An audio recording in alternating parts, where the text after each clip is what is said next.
Voyager 1's final transmission has arrived, and it confirms the one thing humanity has quietly dreaded since we first looked up at the stars. The most distant object we have ever built is not just fading into silence. It is revealing a truth about the universe that makes our isolation feel absolute. For nearly 50 years, this fragile machine has been our eyes in the dark, pushing deeper into the void than anything before it.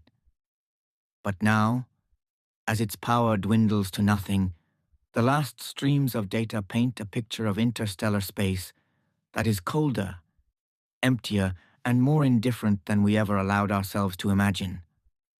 What Voyager 1 has found out there isn't just the absence of our sun's warmth. It is the confirmation that we are truly, profoundly alone in a galaxy that shows no sign of welcoming us. We are decoding the dying whispers from over 15 billion miles away. We are going to explore the fading signal that almost vanished forever, the desperate measures to keep it alive, and the haunting reality this little probe has uncovered in the endless night. To grasp why this final transmission carries such weight, you have to understand how perilously close we came to losing contact entirely. In recent years, the probe began faltering in ways that defied easy explanation. Signals weakened, data streams grew erratic, and for stretches, the responses from the void were nothing but faint, distorted echoes. It wasn't a sudden catastrophe. It was a slow unraveling, as if the machine itself was succumbing to the immense loneliness of its journey. Engineers traced the issues to the relentless decay of its power source, a nuclear heart that has been beating weaker with every passing year. Cosmic rays continued their assault, flipping bits and corrupting memory, while the extreme cold of deep space threatened to freeze vital components. The probe was still operational, but its voice was growing hoarse, strained by distances that turn light itself into a sluggish messenger. Every command sent now takes nearly a full day to reach it, and every reply takes another day to crawl back through the dark. A single error in those fragile transmissions could have silenced it forever. The fight to sustain Voyager 1 demanded ingenuity that bordered on the impossible. This is technology conceived in an era of slide rules and limited computing. Yet engineers have repeatedly coaxed it back from the brink. They have fired long-dormant thrusters, ones untouched for decades, to reorient the antenna and maintain that precious line of communication. They have rerouted power, shutting down non-essential systems to feed the remaining instruments just enough energy to function. And in the face of weakening signals, they have refined ground antennas to capture the faintest whispers, amplifying data that arrives weaker than the glow of a firefly. These interventions were never part of the original design. There were no contingencies for operations at this scale, no redundant power grids or modern error correction protocols. Each fix required dissecting the probe's ancient code, predicting its behavior across billions of kilometers, and executing changes with zero tolerance for mistake. Against all odds, the signal endured, allowing one last burst of meaningful data to break through before the inevitable dimming. The miracle of Voyager 1's endurance begins with a mission that was never expected to reach this far. Launched in 1977, it was engineered for a fleeting tour of the outer planets, a brief glimpse before retirement. 2 spacecraft were sent forth on trajectories that exploited a rare alignment of worlds, a gravitational dance occurring only once in centuries. This slingshot path hurled them toward Jupiter and Saturn with efficiency no amount of fuel could match. Solar power was impossible so deep in the system, so each carried radioisotope generators, devices that harvest electricity from the slow decay of plutonium. These provided a reliable but diminishing flow of energy, enough to outlast the primary objectives by decades. The probes launched within weeks of each other, yet one surged ahead, claiming the path that would carry it first into the unknown.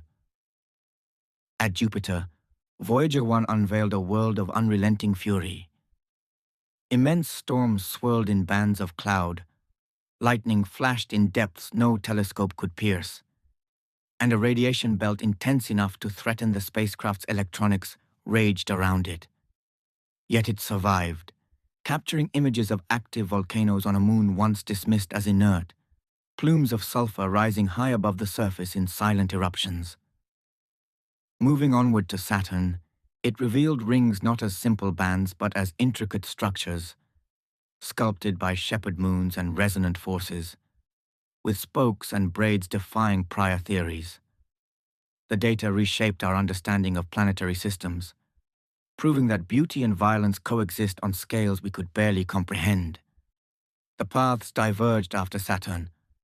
One probe angled northward, escaping the ecliptic plane toward interstellar depths, while its twin extended the journey to the ice giants.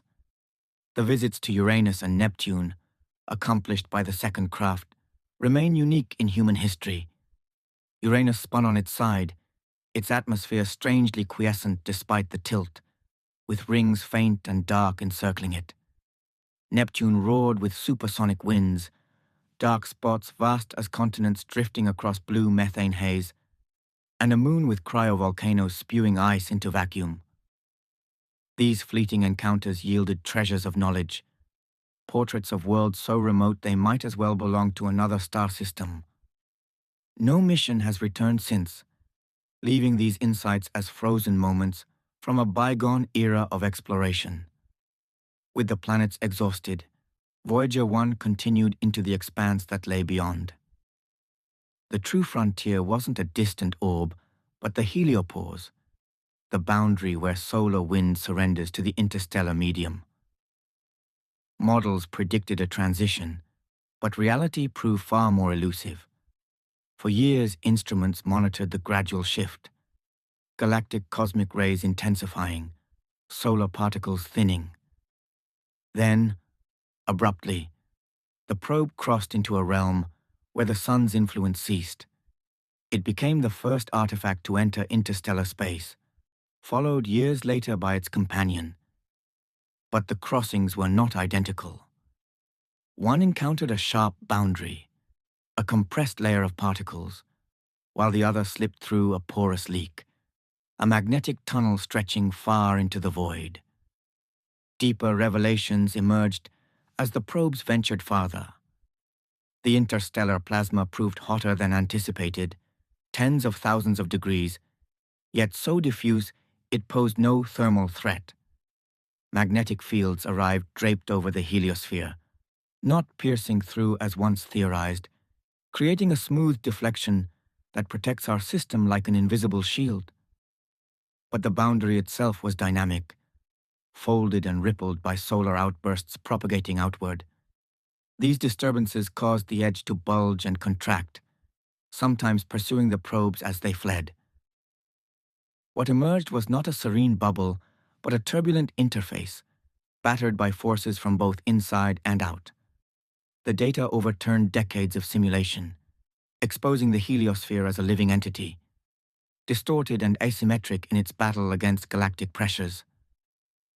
Yet amid the science, Voyager carries a deeper legacy.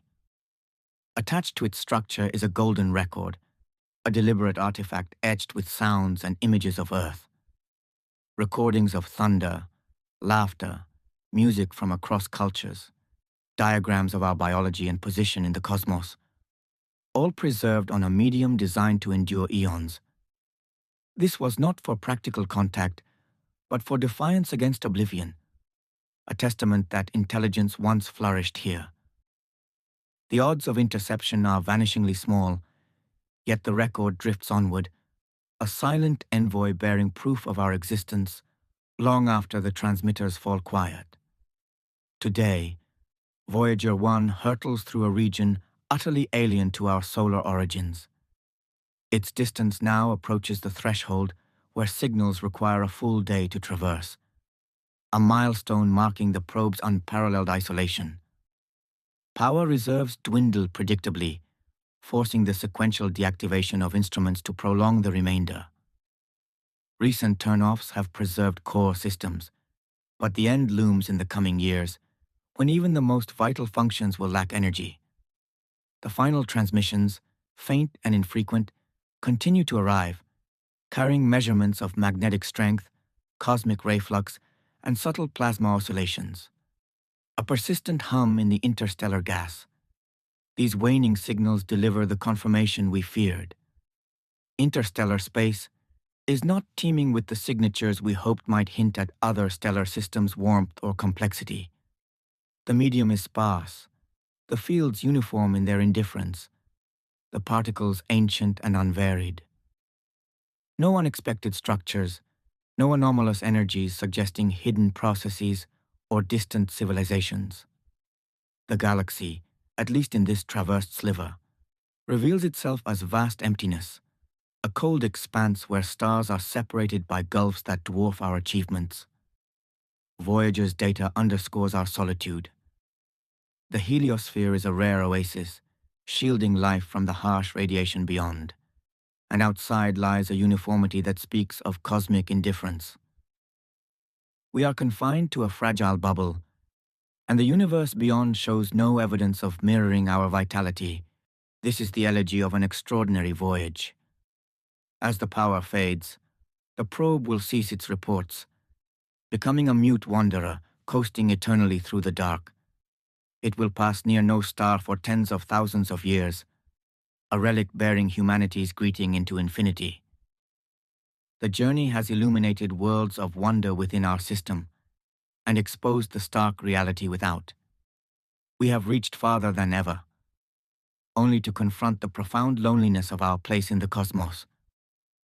What does this final message mean for us?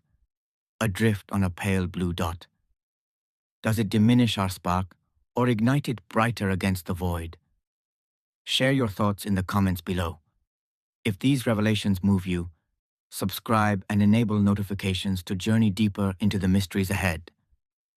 Share this with those who gaze upward, and let us confront the universe together. Thank you for watching.